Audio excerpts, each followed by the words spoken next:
ఎలా? ఎందుకంటే అతని జీవితంలో డిస్ట్రాక్ట్ చేయడానికి శ్రద్ధ లాంటి వాళ్ళు లేరు కదా. హే శ్రద్ధ, నువ్వు తప్పుగా అనుకోకు. నేనేమంటున్నానంటే నువ్వు ఢిల్లీ వచ్చి మనోజ్ని కలవకుండా ఉండుంటే ఇవాళ మనోజ్ మెయిన్స్ క్లియర్ చేసేవాడు. పాండే, మంచిగా మాట్లాడడం రాకపోతే నోరు మూసుకుని ఉండాలి. నేనేం తప్పుగా మాట్లాడాను?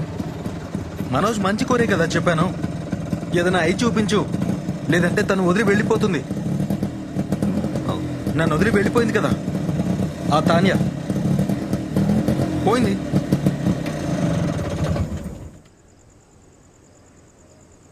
లూజర్స్తో ఎవరు ఉండాలనుకోరు గౌరీ అన్న, అర్థమైందా? ఏ మనోజ్, ఇటు చూడు. ఓ 10 ఏళ్ల తర్వాత తను నిన్ను కలుస్తుంది. అప్పుడు అడుగుతుంది, dear Manoj what are you doing అని. అప్పుడు నువ్వు అంటావు, I'm still working in Pendimarri, లేదా నేను రిక్షా నడుపుతున్నాను మొరేనా నుంచి జూరా వరకు. ఎందుకంటే నీకు అలవాటే కదా, తను నీతోనే ఉంటుంది అనుకుంటావా?